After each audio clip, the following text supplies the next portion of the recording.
All right, everyone. So I had a topic completely lined out, completely ready to go. And then a guy asked me a question this week, and I've just been thinking about it all week, and I felt like it needed to be talked about. So, guy asked me, he comes up to me at the gym and he says, "Hey, man, since your injury, your progress has been very fast, very rapid. What do you think it is? Do you think it's genetics? Do you think it's something you did? Do you think it's muscle memory? Like, what is it, right?"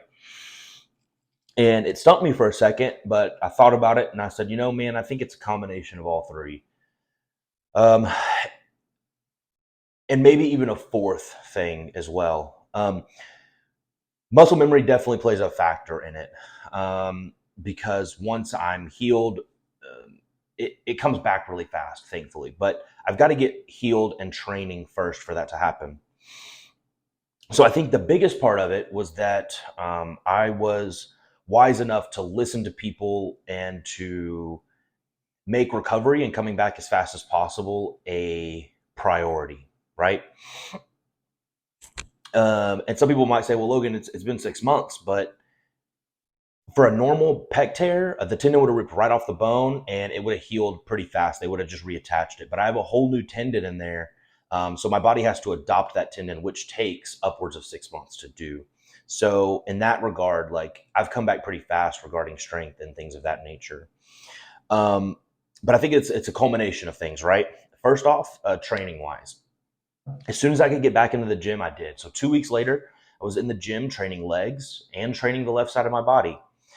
There's some research evidence and anecdotal evidence that says that if you train the left side, it will decrease the amount of atrophy that you get in the injured side.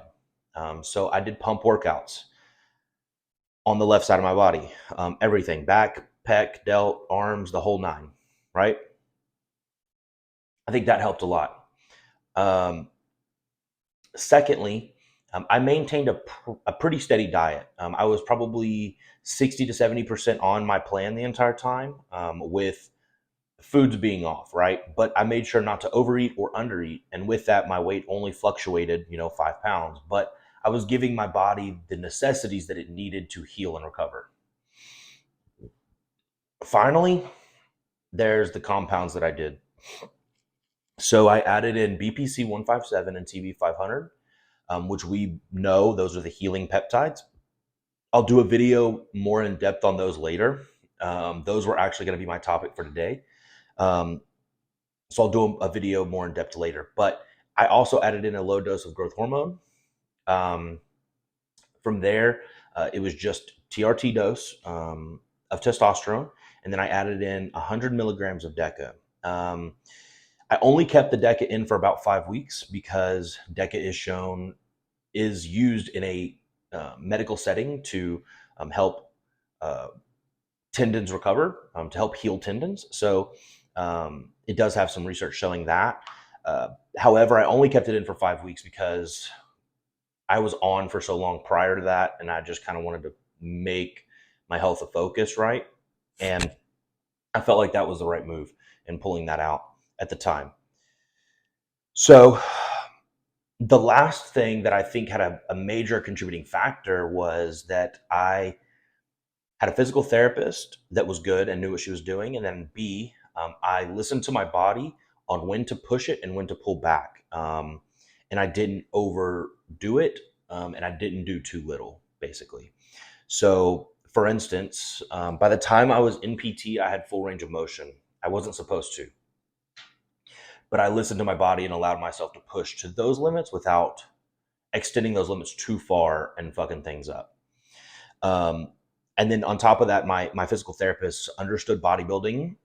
She's around the sport. She's around bodybuilders. So she kind of understood my mindset and the way I do things and so on and so forth. And I think that played a major contributing factor because I did work with somebody else one session and it just didn't work. It just didn't make sense. And I don't, if I would have stayed with her, I probably would have quit after 2 weeks and I would have done it on my own, in which case I don't think I would be where I am today. Um,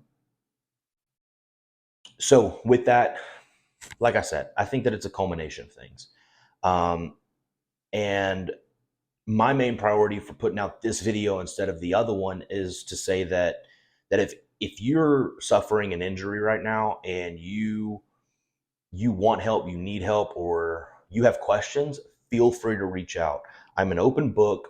And no, I will not charge you anything for this information, right? Like protocols, whatever the case is. If you just need somebody to talk to that understands what you're going through, because the mental aspect of this was so hard. So feel free to reach out to me, DMs, text message.